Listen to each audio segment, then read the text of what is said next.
аав хүн хоёр Японд дах монголчуудын хаврын баяр руу явах гэж байна. Эсвэл хаврын баярт явах гэж байгаа царай байна да. Гэнэ шрап дөрөдөр. Миний охоо. Тэмээ. Яг унтчвал Шууд хоошоор өнгөрсөж штэ. Шууд хоошоор өнгөрсөж штэ. нэр амар өнгөрч Харин тий. Эхлээд нэг сайхан хоошоор иччихв. яах юм бэ нөгөө аял эзэнг дээр очичоод тэгчээ дараа нь хойшоор ажиллах уу. Эхлээд ажиллаа амжуулчаа гэж. Эхлээ ажиллаа амжуулчаад дараа нь хойшоор сайн дайти. Тэг юм уу миний охин? Хайд манай охиныг харах уу? Хөөй. За тэгвэл ямар ч зүйл эхлээд хайгаад олъё тий хаагур байгаа юм бол. Эцэс амар их юм байна. Одоо тэгээд энэ цаашаага тэр чигтээ. Тэр асарнууд бүгд монголчууд. Одоо баг энэ тийм баг 180-90% нь баг монголчууд байгаа ах шүү. За ямар ч хэлсэн зөрсөөр од хоошоор авсан шүү. Одоо хоошоор идэхээс өмнө нөгөө ID-сээ олоод уулзчихлаа. Одоо энэ За явцгаая. сая энэ шиг зөндөө нэг хоолны газар байгаа таа. Энэ нөгөө нэг офис хийх байж. Тэгэхээр энэний залгаар нэг газар байгаа. Нарита энэ ногоо юм шүү. ID Тийм ээ шүү дээ. гадаад байгаа монголчуудад эхлээд юу яа?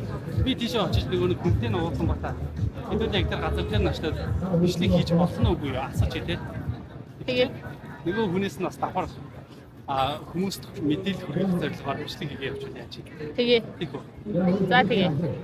За сая аял эзэнг дээр ямар ч байсан очиод хүмүүстэй нь уулзаад зөвшөөрөл авчлаа.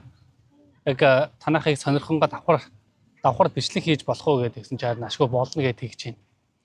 Тэгээд хүн ихтэй байсан учраас жоохон азнаад хүн шингэрхээр очийгээд тэгээд одоо охиноо амраагаад зүлгэн дээр хөвтөд байж гэн удахгүй очиод бичлэг хийнгээ тэдний аял эзэнгийг жоохон сонирхож үзье. Гэхдээ ихт ажгүй юм шиг байлаа.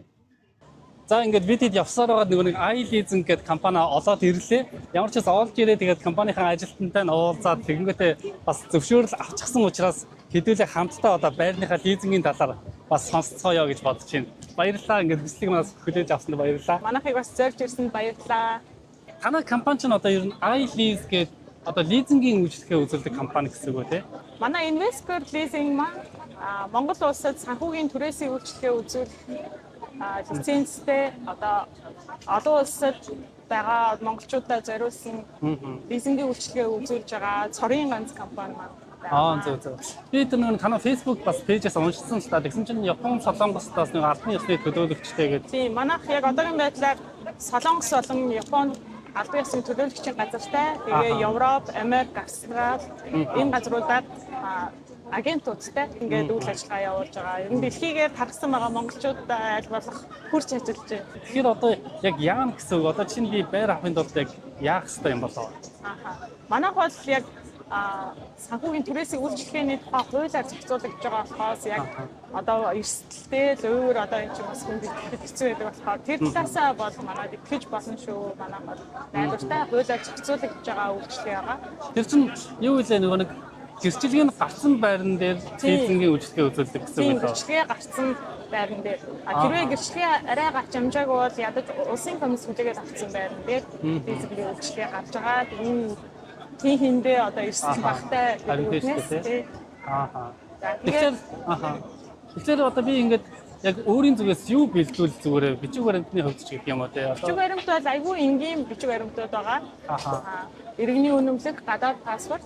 Иргэний үнэмлэх гадаад паспорт. Тэгээ Zairyu card, Японд амьдарч байгаа. Zairyu card. Тэгээд одоо энд ажиллаж байгаа ажлын газрын тодорхойлол. За тэгээд ажлын газрын гэрээ, хөтөлмөрийн гэрээ байна тийм. За тэгээд цалин авдаг дансны сүүлийн 6 сарын хуулга. За тэгээд Японд амьдарч байгаа байрны түрээсийн гэрээ. Зөв. Эднэрийг өгөөд бидний бүгдийн файл хэлбэрээр нь бэлдээ. Тэгээ манад онлайнаар вебсайтаар бүсэлтэй гаргахтаа энэ бэлдсэн файлуудаа хавсаргаж оруулаад бүсэлтэй гаргачдаг. Тэгэхээр ч одоо ингээд Японд бас янз бүрийн ажил хийж байгаа хүмүүс байгаа шүү дээ. Жишээ нь одоо сая ингээд нэг ажлын газрын тодорхойлол гэж хийж байгаа байхгүй. Тэрнгээд одоо хэрвээ нэг арбайт буюу одоо цагийн ажил хийдэг хүмүүс маань ингээд хэд хэдэн цагийн ажил хийгээд ингээд нэг газар доктортой биш байсан ч гэсэн боломжтой гэсэн үг. Болно тийм. Оюутан визтэй байсан ч болно тийм. Дадлagчигч байж болно. За тэгээд орлогоор нотолчихвол хэдэн ч одоо данс үзүүлж болно.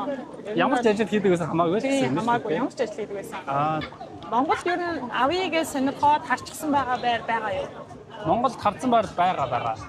Гэхдээ яг нэг миний цалин болон тэр байрны энэ хоёр авцалдах хэсгийг сайн мэдэхгүй байна л да. Яг тийм тохиолдолд яавал зүгээр юм болоо. Ер нь манад материалаа яг албан ёсоор илгээгээд манайх яг албан ёсны судалгаа хийгээд явчихаар яг тэр зүйл нь тодорхой болчихно.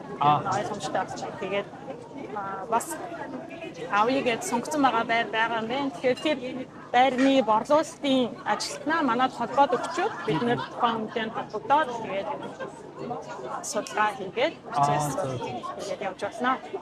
Автомашины хувьд ч гэсэн манайх яг шинээр нэвтрүүлээд одоос амжилттай явж байгаа. Тэгээд автомашиныг авах боломжтой лизинг үйлчлэгээд боломжтой шүү. Автомашин тэгээд дээрэс нь орон сууцны лизинг бол хоёулаа боломжтой юм шүү дээ. Тэгээ надад бас их таалагдлаа. Ямар ч гэсэн их боломжийн санагдлаа. Тэгээд бодохгүй бас өөрөөсөө шалгаалах нэг бичиг баримтуудыг бүрдүүлээд ямар ч гэсэн эхлээд нэг би тэнцэх нь үгүй юу гэдгийг бас нэг шалгуулж үзмээр байна. Тэгээд тэрэн дээр бас тусалж дэмжээрэй. За ингээд өнөөдөр бас надад цаг зав гаргаад бас дэлгэрэнгүй мэдээлэл өгсөн танд бас баярлалаа. Тэгээд дээрэс нь бас яг энэ хаврын баяр дээр ирж чадаагүй монголчууд бас зөндөө байгаа баг. Тэр хүмүүс маань танахтай яаж холбогдох вүлээ? Танаа Японд хол салбар нь хаана гэдэг юм болоо? Манайх Йокохама хотын Минато Мирай дээр албан ёсны офис маань байгаа. Манай офис дээр ирж уулзаад мэдээлэл авч болно. Дээрээс нь манай вебсайт байгаа. IDSG-мен гэдэг вебсайтаар ороод мэдээлэл авч болно. Дээр нь Investor Leasing гэдэг үндсэн пэйж байна. Яг Япон харилцагч нартай зориулаад, Японд байгаа монголчуудад зориулаад IDS Japan гэсэн Facebook-ийн хуудас байгаа. Хаяг байгаа. Тийшээ бас холбогдоод чат бичээд мэдээлэл авах болно. Зөв. За өнөөдөр надад бас ингээд дэлгэрэнгүй мэдээлэл өгсөн бас IL-ийн танай хамт олонд бас маш их баярлалаа. Тэгээд цаашдын ажилд нь бас өндөр амжилт хүсье. За баярлалаа. Манай асрыг зорж ирсэнд бас баярлалаа. За баярлалаа. IL